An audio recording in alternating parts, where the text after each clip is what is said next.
Hello guys, welcome to the subject Empowerment Technology. By the way, I am your teacher Roy. And in this lesson, we will going to discuss the lesson 2, which is the online safety, security, and rules of netiquette. So now we will going to discuss the internet safety. Internet safety, it refers to the online security or safety of people and their information when using internet. So you need to be safe when you're using internet. It is because when you connected on the internet, many people can see your personal information, your activities, and the like. And then please protect or do not share your private information via internet kasi pwede gamitin ng mga intruders yung information nyo. For example of your information is your name, address, age, and your pictures na gagamitin nila para manloko sa kapwa-tao. At yan ay tinatawag nating identity theft. Identity theft is gagamitin ang information nyo ng ibang tao para manloko. And we have netiquette. Netiquette, it is a combination of two words, net and etiquette. Net, ibig sabihin is network and etiquette. When we say etiquette, it is a proper way and proper behavior. So, bali dito napapasok ang tamang paggamit ng internet kung ano ba ang pag-uugali mo through online. We have 10 rules of netiquette. Rule number 1 is remember the human. So, you need to remember that you are talking to a real person when you are online. Rule number 2, adhere to the same standards online that you follow in real life. So, you need to behave the same way online that you do in real life. You need to remember that you can get caught doing things you should not be doing online, just like you can in real life. So, you are still talking to a real person with feelings even though you can't see them. Rule number 3, know where you are in cyberspace. So, it means always take a look around when you enter a new domain when surfing the web. Get a sense of what the discussion group is about before you join it. Rule number 4, respect other people's time and bandwidth. So, it means remember people have other things to do besides read your email. You are not the center of their world. So, keep your posts and emails to minimum by saying what you want to say. Remember, everyone won't answer your questions. Rule number 5, make yourself look good online. So, be polite and pleasant to everyone. Always check your spelling and grammar before posting and know what you are talking about and make sense saying it. Rule number 6, share experts' knowledge. So, ask questions online. Share what you know online and post the answers to your questions online because someone may have the same questions you do. Rule number 7, help keep flame wars under control. So, ibig sabihin, netiquette does not forgive flaming. Netiquette does, however, forbid people who are claiming to hurt discussion groups by putting the group down. Rule number 8, respect others people's privacy. So, it means do not read others people's mail without their permission. And going through other people's things could cost you your job or you could even to go to jail. And not respecting others people's privacy is a bad netiquette. Rule number 9, don't abuse your power. So it means do not take advantage of other people just because you have more knowledge or power than them. And then treat others as you would want them to treat you if the rules were reversed. And the last, rule number 10, be forgiving of other people's mistake. So it means do not point out mistake to people online. Remember that you were once the new kid in the block and you still need to have a good manners even though you are online and cannot see the person face to face. And now, we have security requirements triad. Understanding the significance of the three foundational information security principles, namely confidentiality, integrity, and availability. Confidentiality It refers to an organization's efforts to keep their data private or secret. In practice, it's about controlling access to data to prevent unauthorized disclosure. Typically, this involves ensuring that only those who are authorized have access to specific assets and that those who are unauthorized are actively prevented from obtaining access. For example, only authorized payroll employees should have access to the employee payroll database. The next one is the integrity. Integrity refers to the quality of something being whole or complete.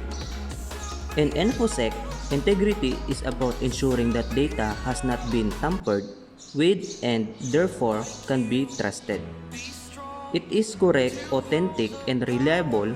For example, in the e-commerce customers expect product and pricing information to be accurate and that quantity, pricing, availability, and the other information will not be altered after they place an order. Availability, systems, application, and data are of little value to an organization and its customers if they are not accessible when authorized users need them. Quite simply, availability means that network, systems, and applications are up and running. It ensures that authorized users have timely, reliable access to resources when they are needed. We have here a treat consequences and treat actions. Treat consequences is a security violation that results from a treat actions. It includes disclosure, deception, disruption, and usurpation. Unauthorized disclosure is a circumstance or event whereby an entity gains access to data for which the entity is not authorized. An event involving the exposure, interception, interference, and intrusion of sensitive data or information to the entities that not authorize access to the information. Disruption is a circumstances or event that interrupts or prevents the correct operation of system services and functions. The possible treat action is the incapacitation and corruption. Incapacitation prevents or interrupts system operation by disabling a system component. Corruptions undesirably alter system operations by adversely modifying system function or data. The next one is deception. Deception is a circumstance or event that may result in an authorized entity receiving false data and believing it to be true. So the possible treat action is the obstructions, masquerade, falsification, and repudiation. Obstruction is a treat actions that interrupts delivery of system service by hindering system operation. Masquerade, an unauthorized entity gains access to a system or performs a malicious act by posing as an authorized entity. Falsification, false data deceive an authorized entity. Repudiation, an entity deceives another by falsely denying responsibility for an act. And the last one is usurpation. Usurpation is a circumstances or event that results in control of system services or functions by an authorized entity. The possible treat action is the misappropriation. It is an entity assumes an authorized logical or physical control of a system resources. So we have types of system intruders. We have masquerader, hackers, and clandestine user.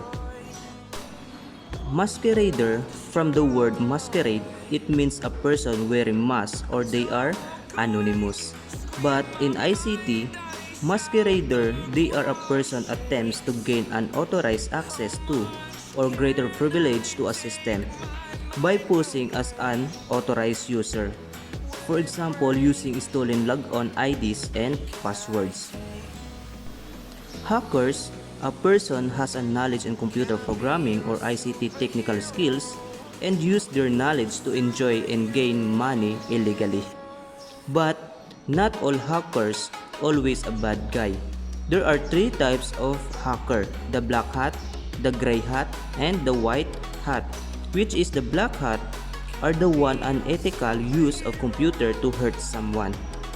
The gray hat hackers whose goals are somewhere in between of black hat and white hat.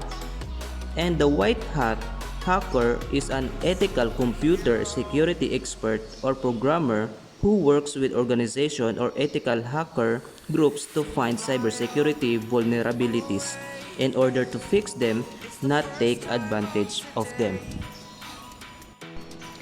Clandestine user is an individual who seizes supervisory control of the system and uses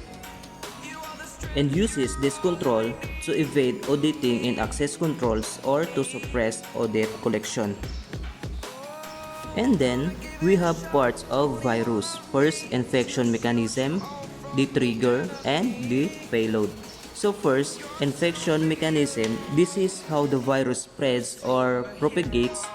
It is a virus typically has a search routine which locates new files or new disks for infection. After infection mechanism, we have trigger. The trigger, this is the compiled version that could be activated anytime within an executable file when the virus is run that determines the event or condition for the malicious payload to be activated or delivered. And then, the payload is the actual body or data which carries out the malicious purpose of the virus. Payload activity might be noticeable as most of the time the payload itself is harmful activity or sometimes non-destructive but distributive, which is called virus hoax. And we have virus stages or virus phases. The first phase is dormant, the second phase is propagation, the third phase is triggering, the last phase is execution. In the first phase, the virus program is idle during this stage. The virus program has managed to access the target user's computer or software, but during this stage, the virus does not take any action. The virus will eventually be activated by the trigger, which states which event will execute the virus. Not all viruses have this stage. The next phase is propagation phase. The virus starts propagating, which is multiplying and replicating itself. The virus places a copy of itself into other programs or into certain system areas of the disk. The third phase is the triggering phase. A dormant virus moves into this phase when it is activated and will now perform the function for which it was intended. The triggering phase can be caused by a variety of system events, including a count of the number of times that this copy of the virus has made copies of itself. The last phase is the execution phase. This is the actual work of the virus where the payload will be released. It can be destructive such as deleting files on the disk, crashing the system, or corrupting files, or relatively harmless such as popping pop, humorous, or political messages on the screen. Cybercrime is a crime committed or assisted through the use of the internet. It is a crime where the computer is the object of the crime or is used as a tool to commit an offense. A cybercriminal may use a device to access the user's personal information, confidential business information, government information, or disable a device. But we have now a RA number 10175, which is the Cybercrime Prevention Act of 2012. It is a law is created to prevent cybercrime. Privacy policy or terms of services. Terms of services are the legal agreements between a service provider and a person who wants. So it tells the user how the website will handle its data. Misuse is yung maling paggamit or use of a computer system that can be cause damage to the other system. And then we have malware. So malware stands for malicious software. It is a collective name for a number of malicious software variants, including the viruses, ransomware, and spyware. Malware typically consists of code developed by cyber attackers. It is designed to cause extensive damage to data and system or to gain unauthorized access to a network. Malware is typically delivered in the form of a link or file over email and requires the user to click on the link or open the file to execute the malware. So we have virus. Virus is a malware attached to another program which can replicate and spread after initial execution on a target system where human interaction is required. Many viruses are harmful and can destroy data, slow down systems resources, and lag keystrokes. For example is yung I love you virus na gawa ng isang Pinoy na si Onel de Guzman. So imagine nyo, in 24 hours, marami na kaagad ang na-damage na computer worldwide. And then we have worms. Worms is a malicious program designed to replicate itself and transfer from one file folder to another and also transfer to other computers. So saan ba nakukuha ang computer worms? Basically, nakukuha ito sa pag-download ng mga application or files such as documents, music, and video without antivirus or virus defender installed to your computer system. And then we have Trojan. Trojan is a malicious program design that is disguised as a useful program, but once you downloaded or installed, leaves your computer unprotected and allows hacker to get your information. So if you download the Trojan horse virus, you will shock na lang na gumagalaw mag-isa ang iyong computer system. And then we have spyware. So spyware is a type of malware. Spyware malicious software designed to gain access to or damage your computer, often without your knowledge. So spyware gathers your personal information and relays it to advertisers, data, firms, or external users. Spyware is used for many purposes. Usually, it aims to track and sell your internet usage data, capture your credit card or bank account information, or steal your personal identity. Spyware monitors your internet activity, tracking your login and password information, and spying on your sensitive information. The next one is adware. Adware is also known as advertisement supportive software. So creators of adware include advertisement or help distributed other software to earn money. Adware can't harm your computer system, but they can gain money by clicking, viewing, and installing their ads or advertisement pop-ups. The next one is spam. Spam unwanted email mostly from bots or advertisers. Social media and media messaging created an expert system that can filter the spam message. The next one is phishing.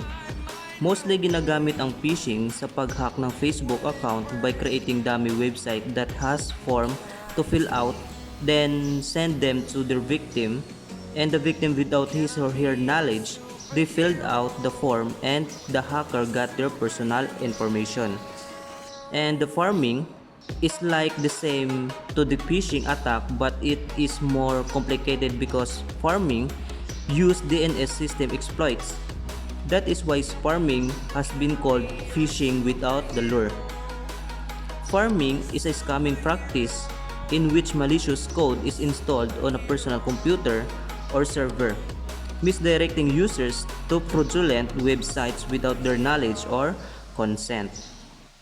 So now let's go to the copyright. Copyright, it is the right of the intellectual property owner to punish the person who steal or use your work without your consent. So copyright owners have the right to control the reproduction of their work, including the right to receive payment for the reproduction. Then the violation of the copyright is called copyright infringement. And then meron tayong tinatawag na fair use. So literally, fair use is ito yung tamang paggamit or patas na paggamit.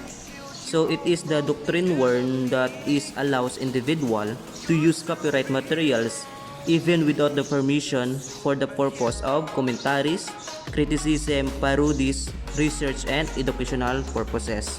And then we have keyloggers. So keyloggers, it is installed to the computer system, lalo na sa mga internet cafe shop na kung saan lahat ng pinipindot mo sa keyboard is nare-record sa application na yon. And next is the rogue security software. So kahit walang virus ang computer system mo, they are manipulating you by believing you that your computer system has a virus. Tapos mapipilitan ka talagang magbili ng software nila para matanggal ang virus, but this software is a fake malware removal. So we have 4 search strategies. The first is the keyword searching. The next one is the boolean. The third one is the question. And the last one is the advanced. Keyword searching, so you can enter the terms to search. Use the quotation marks to search as a phrase and keep the words linked together. The next one is the boolean. Once you have selected some keywords, you can combine them with boolean operators. So example of boolean operators is the and, or, and not. The and boolean operators, you can connect or join the word to another word. For example, global warming and California. So you will search the 2 words. The next one is the or. Or, it requires at least one of the terms is found. For example, global warming or California. So you search to the search engine either global warming or the California. And the last one is the not boolean operator. So it will searches for the first term and exclude sides that have the second term. For example, Washington, not school, so therefore the search engine search the Washington instead of the school. Third search strategy is the question. A question may be entered in the search field of search engine. For example, how to make DIY smartphone holder. The last one is the advanced. Features are offered on many engines by going an advanced search page and making selections.